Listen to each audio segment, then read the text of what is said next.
Valmir. Bom dia, estamos no ar, estamos no Facebook do Amazonas Atual, começando mais uma entrevista com os candidatos nestas eleições de 2018. Hoje, para conversar com a Janaína Chagas. Bom dia, Janaína. Muito bom dia, Valmir. Para mim é uma honra e um imenso prazer estar aqui e poder conversar com você sobre essa campanha, essa eleição que em 46 dias vai acontecer. Eu nem estava atento para isso.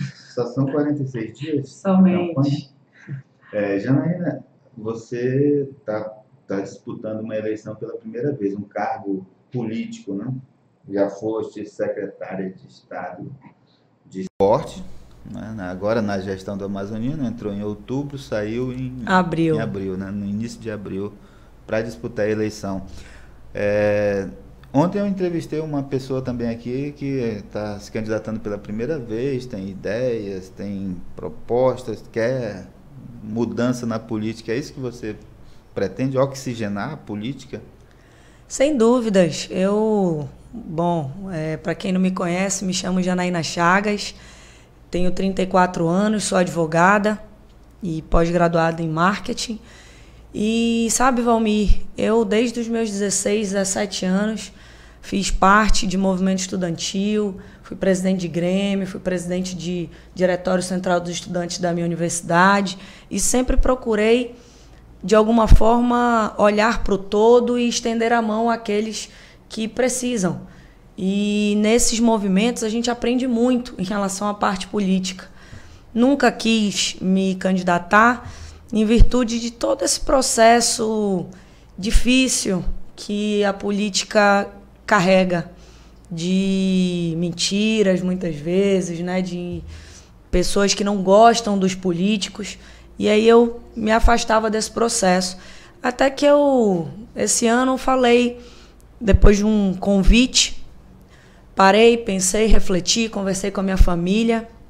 E aí eu pensei que ou a gente coloca pessoas boas na política e enfrenta essa realidade, sabe, sai da nossa zona de conforto e com muita coragem enfrenta esse desafio gigantesco, ou a gente nunca vai ter nem perto do que a gente deseja futuramente no nosso estado e no nosso país em relação à política. Pois é, teve um período recente da história política do Brasil que a gente via que eram pessoas que a gente não queria na política, né? Não eram pessoas de bem, as pessoas de bem estavam fora, estavam fugindo da política. E hoje a gente vê uma série de pessoas novas, né? De empresários, de advogados, de pessoas que estão entrando na política porque estão dizendo assim, a gente não concorda com isso, um sentimento geral da população, né? Tem que mudar, mas mudar para quem, né? Quem que vai assumir o comando da política no Brasil? E aí a gente percebe, pelo menos candidatos a deputado estadual, deputado federal, uma renovação aí desse quadro, pelo menos dos candidatos. Não sei se nas urnas o eleitor vai mudar, né? É o que a gente espera. Eu confesso que eu acredito muito na renovação e na mudança em forma de transição. A ruptura, ela muitas vezes gera insegurança, gera instabilidade. Então, eu acredito que para cargos de deputado estadual e federal, essa mudança é salutar, visto que a gente não pode também colocar num governo do estado, numa presidência da república, alguém que não tenha um mínimo de experiência em gestão pública, enfim. Então, eu acredito que o cargo de deputado estadual e federal é importantíssimo que sirva de abertura de portas para mudanças, sabe, para que os jovens entrem, para que as pessoas que de alguma forma nem precisem de política, porque são muitas vezes empresários, vivem bem e que não vendem a sua própria alma muitas vezes para aquele cargo público. E aí, realmente, a partir daí, ganhar essa experiência necessária para quem sabe lá na frente concorrer a um cargo de executivo que vai ter um mínimo de experiência e ter aprendido aí com... A gente tem certeza que todos temos coisas boas para ensinar, então aprender um pouco com quem tem experiência para ensinar e dar a cara da renovação e a cara da mudança que os novos podem dar. Se a gente olhar, olhando para a Assembleia Legislativa e fazendo uma análise assim, o que você faria se fosse eleita na Assembleia que os outros não fazem hoje? Eu acredito que a principal mudança é a mudança de atitude, sabe, Valmir? A mudança de atitude no sentido de olhar para o todo, não olhar para o individual. Muitas vezes os políticos, eles fazem aquilo que de alguma forma convém a eles. Dão isso para um, dão isso para outro, mas porque aquelas pessoas de alguma forma convém a eles. E eu acho que o todo é o mais importante.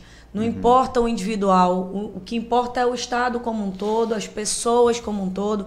Eu não acho que seja válido a gente buscar simplesmente nichos e aí, ainda dentro dos nichos, buscar as pessoas que, sabe, ajudam ou direcionam algo para a gente. Tem pessoas que não têm nem condições de chegar até a gente e que, se a gente tiver políticas públicas corretas, coerentes, chega nessas pessoas de uma forma muito mais abrangente e, com certeza, é nesse sentido que a gente busca essa transformação. Sabe, eu tenho projetos em relação a esporte, por exemplo. Fui secretária de Juventude, Esporte e Lazer. Sou atleta a vida inteira, desde os 5, 6 anos de idade. Já pratiquei algumas modalidades. Já representei o estado do Amazonas e já senti na pele a dificuldade dos atletas do nosso estado. Eu nem digo dos atletas profissionais, não. Eu digo de uma maneira geral das crianças e jovens, sabe? Que muitas vezes não têm o apoio dentro da escola.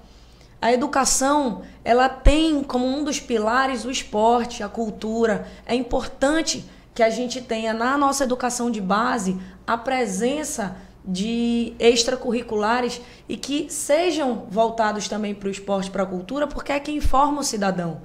O esporte transforma nossas vidas. Sabe, eu perdi meu pai, eu tinha 2 anos de idade, minha mãe trabalhava muito. Para onde eu ia?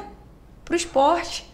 E foi o esporte que provavelmente não me deixou ir para a ociosidade, às vezes até para os maus caminhos. Então é importante a gente conseguir amparar essas mães que muitas vezes precisam sim trabalhar, os pais de uma forma geral, e que não conseguem estar presentes 100% na vida dos filhos, mas que a gente tenha na escola uma educação que ampare isso, que tenha lá o serviço social, que tenha um profissional de educação física, que tenha um psicólogo, que tenha um psicopedagogo. O meu foco principal, sabe, Valmir, é olhar pela educação das nossas crianças e jovens. Porque a partir daí a gente tem o respeito mútuo, a gente tem caráter de bem, pessoas que têm formação de cidadão de fato, que vão respeitar os idosos, que vão pegar na mão das pessoas e de alguma forma se unir, porque o esporte também ensina isso. Pois é, agora, isso não é uma tarefa do parlamentar, né? O que o parlamentar, deputado estadual pode fazer para contribuir com isso que você está propondo? O parlamentar, eu acredito que ele tem como tarefa criar projetos de leis, por exemplo, que obriguem que as escolas públicas tenham um profissional de educação física em cada uma delas, tenham sim um profissional de psicologia, tenham um assistente social, tenham um psicopedagogo, um fisioterapeuta. É importante que a gente, inclusive, a partir daí, gere emprego e renda para esses jovens que estão saindo da universidade e que não tem para onde ir. Então, à medida que a gente cria uma lei que realmente obrigue que cada uma dessas escolas tenham profissionais que vão auxiliar no processo de educação das nossas crianças e jovens, a gente consegue fazer com que essa educação seja mais efetiva. Uhum. Janaína, tem na Justiça Eleitoral um processo contra você por distribuição de bolas quando você era secretária. Eu até achei interessante porque no processo diz que são bolas de plástico. O que era? Eram bolas de brinquedo? Eram bolas de brinquedo, eram bolas de dente de leite. Mas, na verdade, a gente não distribuiu. A gente distribuiu para fazer a atividade e depois a gente recolheu. Algumas pessoas levaram para casa. Eu não vou prender umas pessoas porque levaram umas crianças que levaram bolinha de R$1, R$2 para casa. Vou brigar com essas pessoas. Então, não, a distribuição ela foi feita para uma atividade, que foi uma atividade Amazonas em Movimento, era o nome, que era para prevenção da criminalidade, que é exatamente o que nós defendemos. A abertura a reabertura das escolas nos finais de semana, levar cultura, esporte, lazer para essa gente que tanto precisa. E essas bolas de leite, dente de leite, que são bolas de plástico, elas foram arrecadadas no Peladão.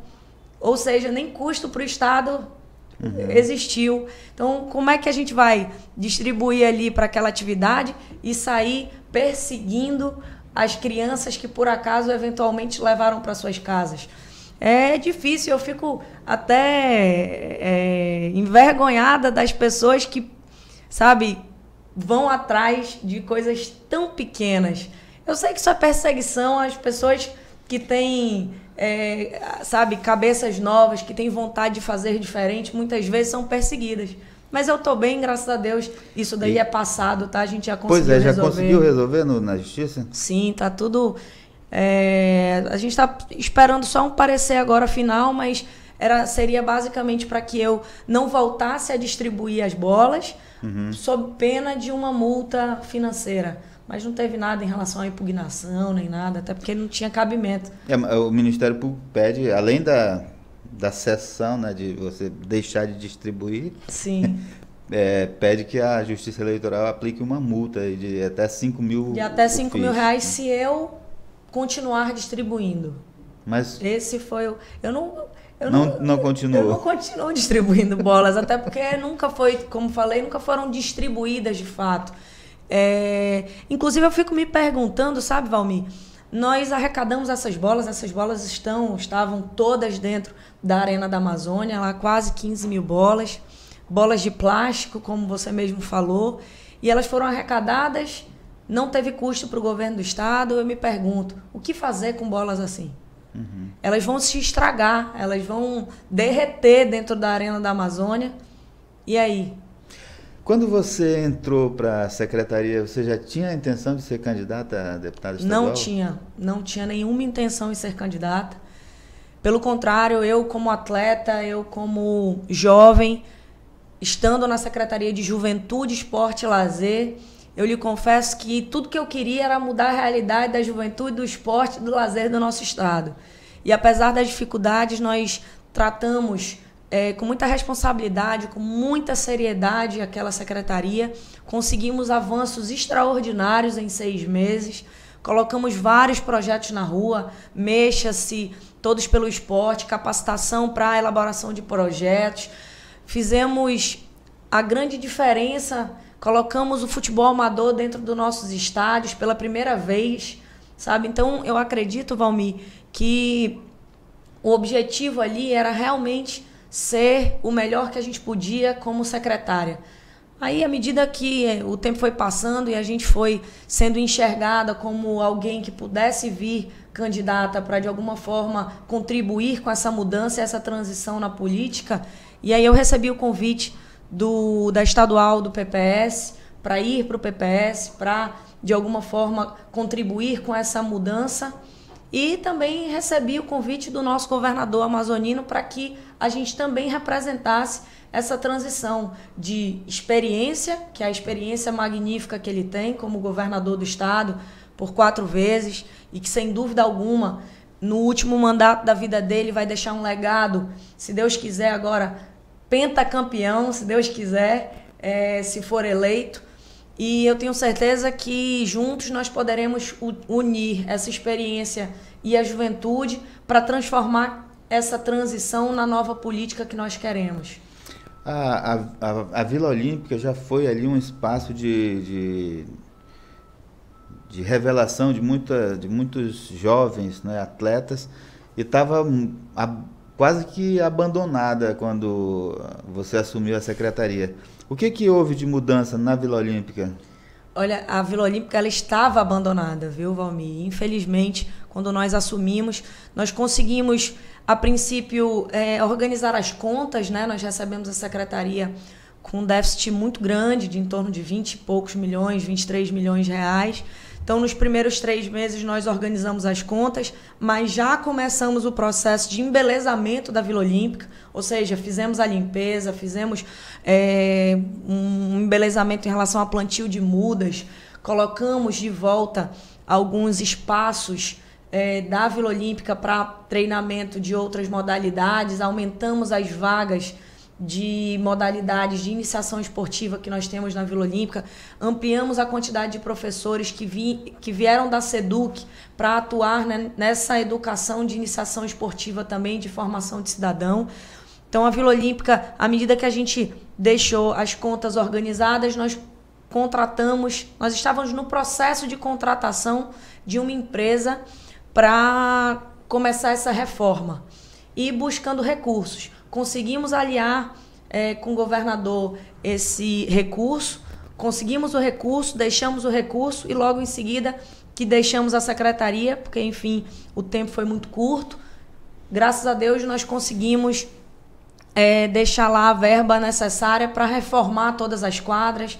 Grande parte das quadras hoje já estão reformadas, graças a Deus. Uhum. E esses projetos todos que nós deixamos lá, graças a Deus, estão caminhando. E eu tenho certeza que muito em breve o governador, no próximo ano, na próxima gestão, terá ainda mais compromisso com a Vila Olímpica, que inclusive foi criada por ele, que é um entusiasta do esporte, que sempre deu para o esporte a importância e o valor necessário.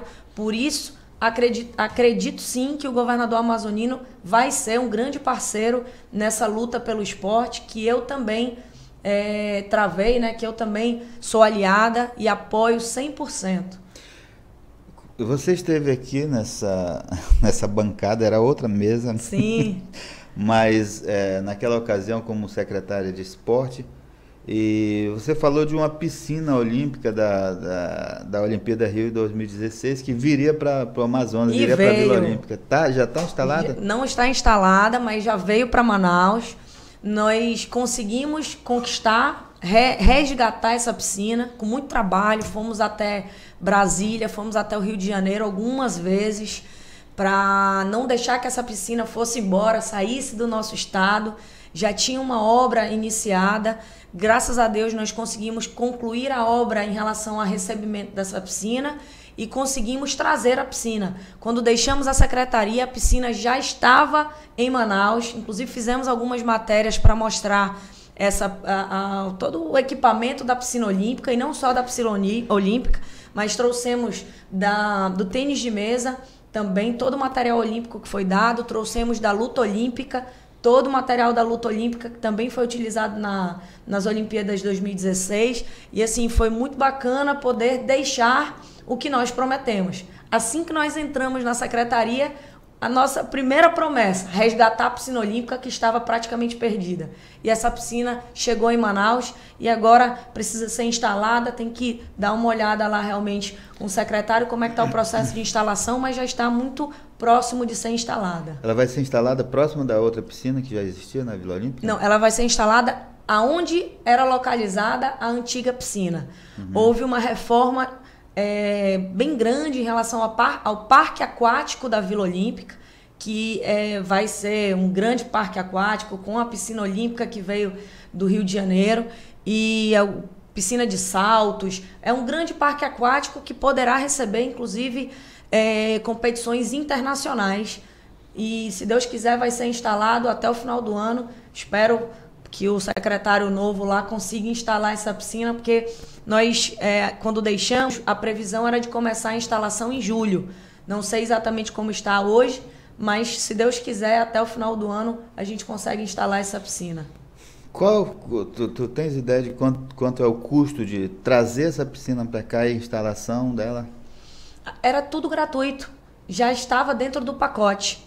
O custo foi basicamente da obra que já estava licitada, que já estava em processo. A piscina, ela custa em torno de 3 milhões e pouco de dólares. Foi gratuita, veio gratuitamente para o estado do Amazonas e a gente só teve que arcar com o transporte dela, foi 400 mil reais mais ou menos, e com a manutenção. O resto tudo, graças a Deus, foi gratuito e foi isso que nós resgatamos.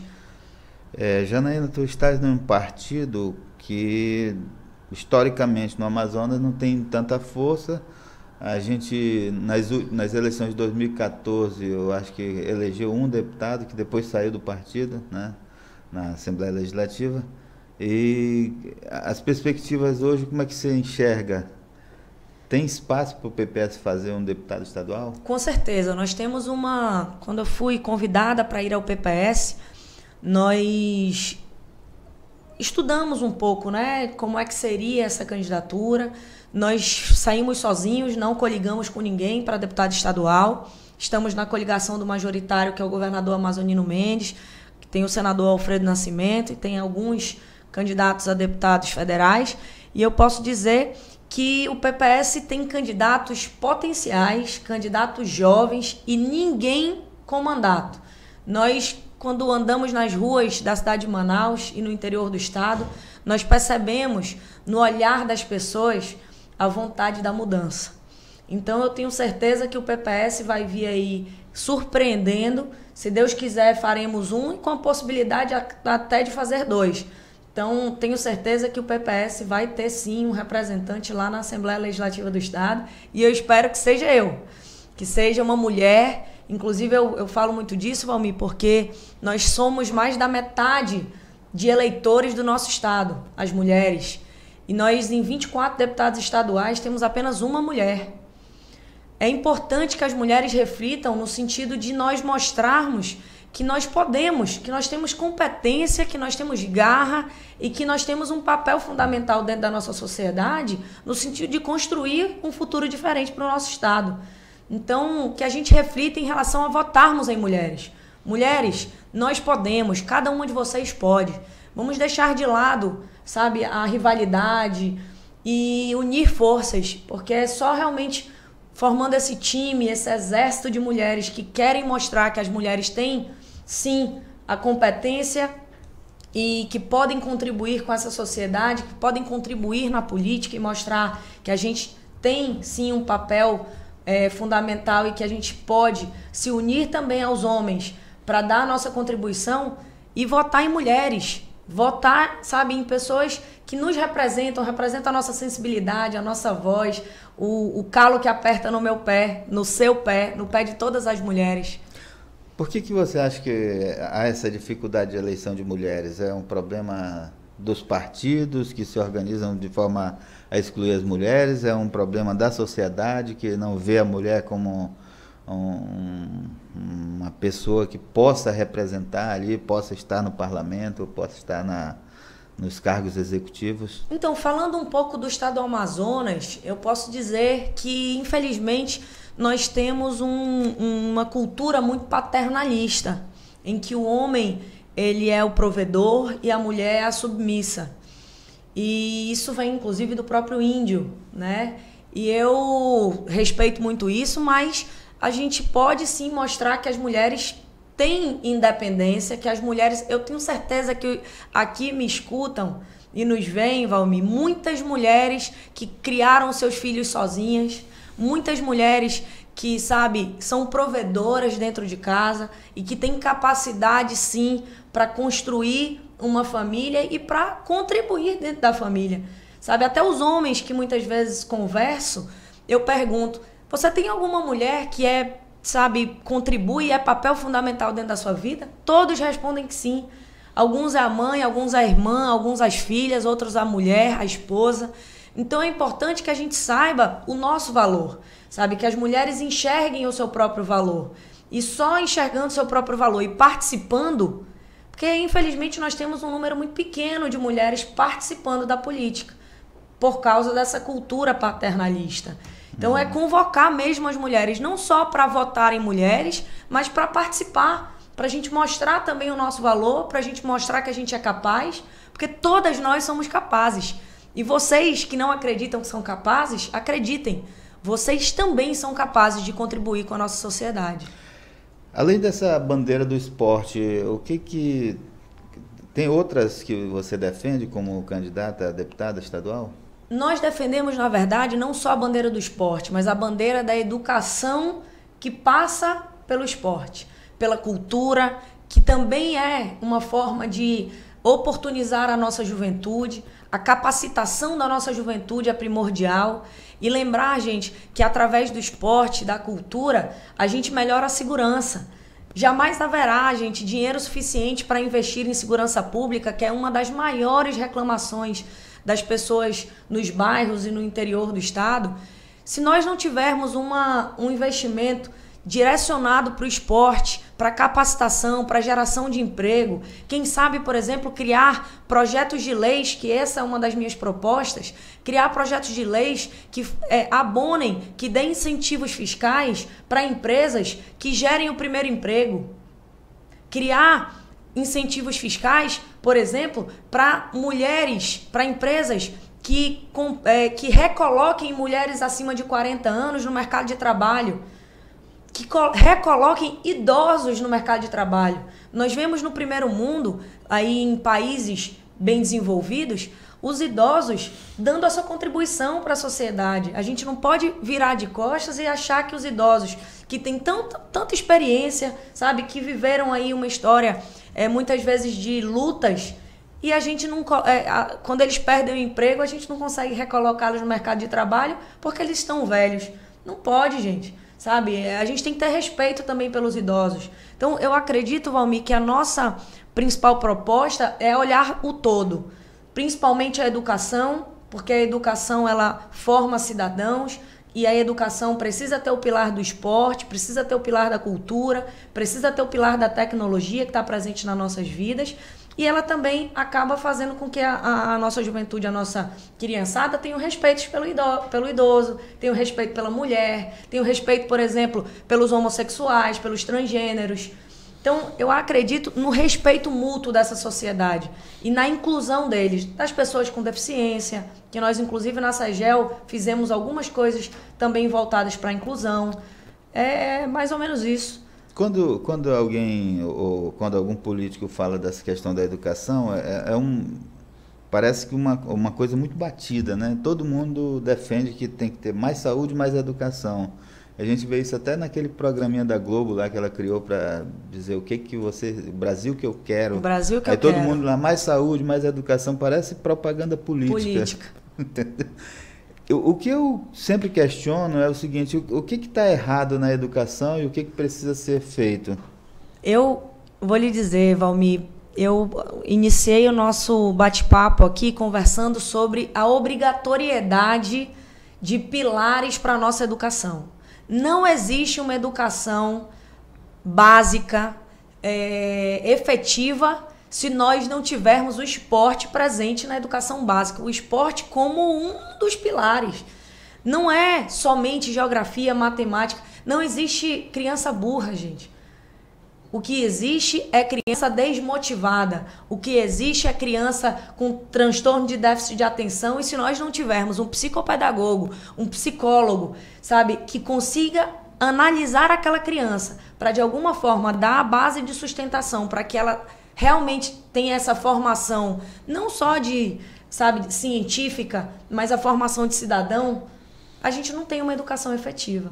E é isso, infelizmente, que a gente vê nas escolas. Por isso a obrigatoriedade, sabe, da gente construir um projeto de lei que obrigue que essas escolas tenham profissionais capacitados e os professores.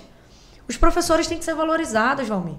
Os professores precisam, sabe, ser reconhecidos. São eles que formam os nossos cidadãos, as nossas crianças, e são eles que formam o futuro do nosso estado e do nosso país. Então, eles também precisam ser valorizados. Eu tenho 2 filhas na escola fundamental. Essa escola tem esporte, tem psicólogo, tem pedagogo, psicopedagogo, tem assistente social, tem até enfermeiro. Sim. Não é uma escola, é a escola do SESI, né? Que oferece uma educação para o trabalhador, né? Filho dos trabalhadores, e também abre espaço para a comunidade. Eu faço parte da comunidade, minhas filhas estudam lá. E essa escola, esta semana, criou um evento que ela pretende fazer mais vezes, né? Que é de incluir os pais também como responsável pela educação, porque tendo tudo isso que você está falando, ela diz, olha, sem a ajuda dos pais não dá, né? É fundamental. É fundamental, e eu acredito que a psicologia e a pedagogia, da mesma forma que a assistência social, elas são e devem abraçar a família de uma forma geral. Valmir, eu não tenho a menor dúvida que algumas pessoas aqui que me escutam não sabem o que é amar, não sabem o que é amor. As crianças nascem em famílias muitas vezes desestruturadas e não conhecem o amor. Como é que elas vão dar amor, dar atenção, se não aprenderem isso em algum lugar? E aí é através realmente desse acolhimento que a escola precisa dar para os pais, para inclusive ensinar os pais a como educar essas crianças, ou a gente não vai ter uma educação efetiva. Então é trazer os pais para próximo, sabe? Para também chamar essa responsabilidade de educação das nossas crianças e dos nossos jovens. Pois eu tenho até um amigo que diz o seguinte, olha, a responsabilidade é dos pais. Uma criança que quebra uma cadeira na escola, ou um adolescente que quebra uma cadeira na escola, a culpa é dos pais também, né? Tem uma responsabilidade muito grande dos pais que não estão assumindo essa responsabilidade, estão querendo jogar a educação para a escola, e a escola não é um espaço para educar, é um espaço para ensinar, para o ensino, não é? Valmir, eu discordo, Valmir. Eu realmente discordo disso. Eu acho que a escola, infelizmente, ela não tem... Eu ainda incluo uma coisa. Esses pais que muitas vezes têm responsabilidade na educação desses filhos, mas não receberam a educação anteriormente, eles não vão saber o que é educação. Uhum. Então, infelizmente, a gente precisa ter os pais, sim, mas a gente precisa ter a escola.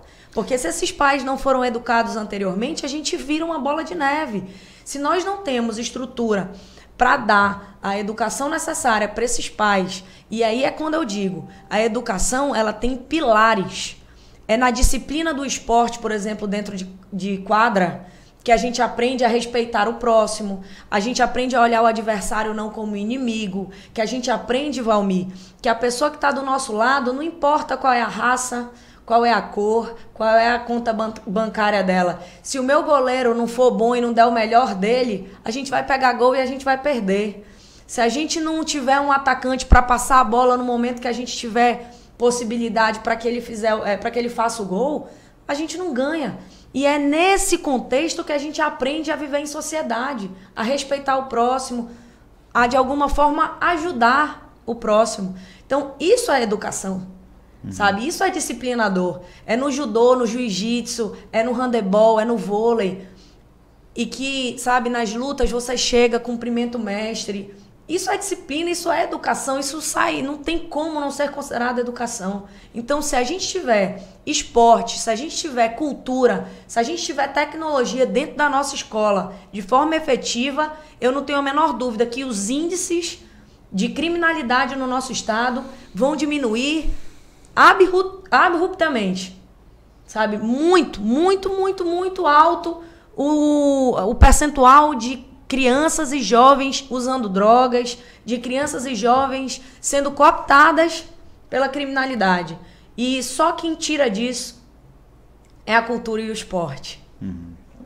Ok, a gente já passou aqui do nosso tempo. Eu estava controlando o tempo, mas nós já estamos com 33 minutos. Tá bom. Então, eu agradeço a tua presença aqui, Janaína, e desejo boa sorte na tua campanha eleitoral. Né? Eu permito até que os candidatos digam o número, se quiserem. Perfeito.